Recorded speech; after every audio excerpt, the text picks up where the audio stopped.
కోసం నీ కోసం నీ కోసం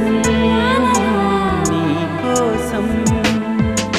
ఎప్పుడూ లేని ఆలోచనలు ఇప్పుడే కలిగెను ఎందుకు నాలో నీ కోసం నీ కోసం ఈ లోకమిలా ఏదో కలలా నాకంతా కొత్తగా వింతగా కనిపిస్తూ